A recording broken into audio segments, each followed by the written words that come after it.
warahmatullahi wabarakatuh. Om Swastiastu, Namo Buddhaya, dan salam kebajikan. Yang terhormat kepada Bapak Hendra Lesmana, SPD, dan MAK, selaku dosen pembimbing dari Akuntansi Keuangan Menengah, serta teman-teman yang saya hormati. Sebelumnya, kami dari kelompok 4 akan mempresentasikan tentang kas, setara kas, dan rekonsiliasi bank. Sebelumnya, perkenalkan dulu kelompok kita. Perkenalkan yang pertama, saya Faizur Natania dengan NIM 63250435, serta rekan saya. Saya Rini Trijati dengan NIM 632503338. Kemudian saya Intan Mailani Putri dengan NIM 632500434. Saya Deviana Dibrita Dianti dengan NIM 632500174. Saya Veronica Andriani dengan NIM 63250372. Untuk materi yang pertama, kita ada di latar belakang. Kas merupakan aset yang memiliki peranan penting dalam kegiatan operasional perusahaan karena hampir seluruh transaksi penerimaan maupun pengeluaran melibatkan kas. Di sisi lain, kas juga merupakan aset yang paling rentan terhadap penyalahgunaan karena mudah dipindahkan dan tidak memiliki identitas kepemilikan. Oleh sebab itu, perusahaan harus menerapkan sistem pengendalian internal yang baik. Selain kas, terdapat pula setara kas yang digunakan untuk menjaga likuiditas perusahaan agar saldo kas yang dicatat perusahaan sesuai dengan saldo menurut bank. Maka diperlukan proses rekonsiliasi bank secara rutin. Next. Selanjutnya ada pengertian kas. Kas merupakan aset yang paling likuid dan dapat digunakan secara langsung sebagai alat pembayaran untuk membiayai kegiatan operasional perusahaan. Menurut PSAK, kas terdiri atas yang pertama ada cash on hand, yaitu uang tunai yang dimiliki perusahaan, dan yang kedua ada demand deposit, yaitu saldo rekening giro yang dapat digunakan sewaktu-waktu. Selanjutnya ada pengertian setara kas. Setara kas adalah investasi jangka pendek yang sangat likuid sehingga mudah dikonversi menjadi kas. Karakteristik setara kas yaitu yang pertama ada jatuh tempo maksimal 3 bulan sejak tanggal perolehan. Yang kedua ada resiko perubahan nilai sangat kecil. Yang ketiga mudah dicairkan menjadi kas. Dan yang keempat ada digunakan untuk memenuhi kebutuhan likuiditas jangka pendek perusahaan. Contoh, deposito jangka pendek yang memenuhi syarat atau surat berharga jangka pendek. Selanjutnya, ada karakteristik dan klasifikasi kas. Setelah memahami pengertian kas, selanjutnya kita akan membahas karakteristik dan klasifikasi kas agar lebih memahami sifat dan jenis-jenis kas dalam perusahaan. Yang pertama, ada karakteristik kas. Karakteristik kas yang pertama ada aset paling likuid, yang kedua dapat langsung digunakan sebagai alat pembayaran, yang ketiga diterima sebesar nilai nominalnya, yang keempat rentan terhadap penyalahgunaan, dan yang kelima memerlukan pengendalian internal yang baik. Selanjutnya ada klasifikasi kas.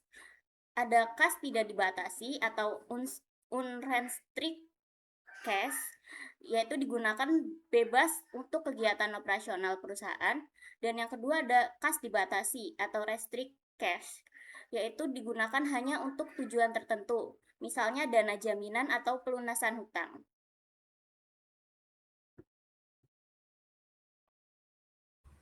Selanjutnya ada komposisi kas. Komposisi kas mencakup aset yang dapat digunakan secara langsung sebagai alat pembayaran seperti uang tunai, saldo rekening giro, cek yang belum disetorkan, travels, cek, dan money order. Sebaliknya, deposito berjangka, cek kosong, cek mundur, perangko, serta overdraft bank. Tidak termasuk kas karena tidak dapat digunakan secara langsung sebagai alat pembayaran.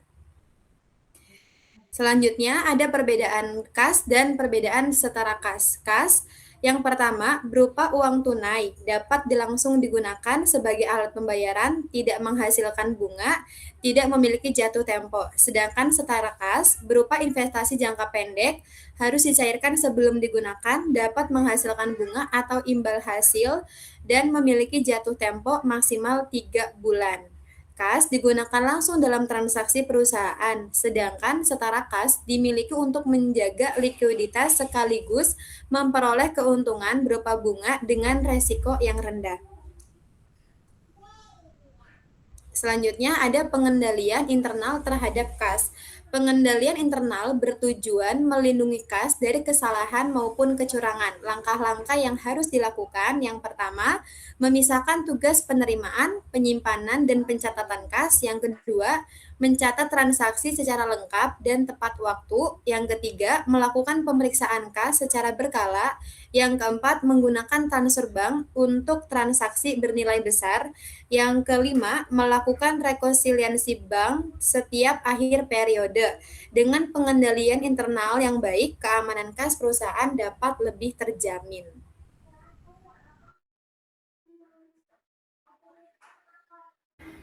Kemudian kita masuk ke dana kas kecil atau petty kas. Kas kecil sendiri merupakan dana yang disediakan perusahaan untuk membiayai pengeluaran rutin dengan nominal relatif kecil. Contohnya penggunaan kas kecil yaitu pembelian alat tulis kantor, biaya fotokopi, pembelian BBM, biaya parkir, dan konsumsi rapat. Tujuan pembentukan kas kecil adalah agar pembayaran bernilai kecil dapat dilakukan dengan cepat tanpa menggunakan cek ataupun transfer bank. Nah, metode pencatatan kas kecil sendiri itu dibagi menjadi dua, yaitu metode IFRS, yaitu saldo kas kecil selalu tetap, kedua pengeluaran tidak langsung di jurnal, kemudian jurnal dibuat saat pengisian kembali dan pengawasannya lebih mudah. Kemudian ada metode fluktuatif.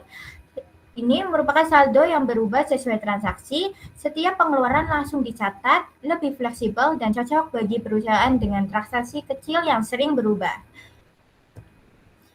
Kemudian kita masuk ke rekonsiliasi bank. Rekonsiliasi bank merupakan proses mencocokkan saldo kas menurut pembukaan perusahaan dengan saldo kas menurut laporan bank pada tanggal tertentu. Tujuan rekonsiliasi bank sendiri yaitu memastikan saldo kas benar, menemukan kesalahan pencatatan, mengidentifikasi transaksi yang belum dicatat, mencegah terjadinya kecurangan, dan menjadi dasar penyusunan jurnal penyesuaian. Oke, baik. Selanjutnya ada penyebab perbedaan saldo. Nah, ada beberapa nih. Yang pertama ada deposit in transit, outstanding check, kesalahan pencatatan bank, biaya administrasi bank, pendapatan jasa giro, cek kosong atau NSL, wesel tagih, kesalahan pencatatan perusahaan. Nah, perbedaan tersebut menyebabkan saldo kas menurut perusahaan dan saldo menurut bank tidak selalu sama. Nah, selanjutnya ada penyusunan rekonsiliasi bank. Langkah-langkah penyusunan rekonsiliasi bank ada beberapa, yaitu membandingkan saldo bank dengan saldo perusahaan, menelusuri seluruh transaksi yang belum sesuai, mengidentifikasi penyebab perbedaan saldo, menyesuaikan saldo bank dan saldo perusahaan, memastikan kedua saldo telah sama, dan menyusun jurnal penyesuaian pada pembukuan perusahaan. Untuk selanjutnya ada contoh rekonsiliasi dan jurnal penyesuaian. Untuk contoh transaksi yang memerlukan jurnal penyesuaian yaitu mencatat wesel tagih yang diterima bank, mencatat biaya administrasi bank, mengkoreksi kesalahan pencatatan cek, dan mencatat cek kosong menjadi piutang kembali. Sedangkan deposit in transit dan outstanding check tidak memerlukan jurnal karena akan terselesaikan secara otomatis pada periode berikutnya. Selanjutnya ada di kesimpulan. Untuk kas merupakan aset paling likuid yang digunakan untuk membiayai seluruh aktivitas operasional perusahaan. Yang kedua ada di setara kas adalah investasi jangka pendek yang sangat likuid dan memiliki resiko perubahan nilai yang rendah. Selanjutnya ada di yang ketiga, dana kas kecil digunakan untuk membiayai pengeluaran rutin dengan jumlah kecil melalui metode IFRS atau fluktuating. Selanjutnya yang terakhir, yang keempat ada rekonsiliasi bank, sangat penting untuk memastikan saldo kas yang benar, mendeteksi kesalahan pencatatan, serta memperkuat pengendalian internal perusahaan. Demikian pemaparan materi dari kelompok kami mengenai kas, setara kas, dan rekonsiliasi bank.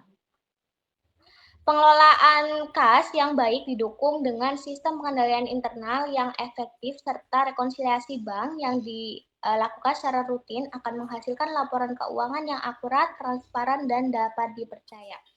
Terima kasih kepada Bapak Hendra Lesmana SPD dan MAK serta teman-teman semua yang telah meluangkan waktu untuk menyimak presentasi kami. Apabila terdapat kekurangan dalam penyampaian materi maupun penyusunan presentasi ini, kami selaku kelompok memohon maaf. Demikian presentasi dari kelompok kami. Terima kasih atas perhatian Bapak dan teman-teman. Wassalamualaikum warahmatullahi wabarakatuh.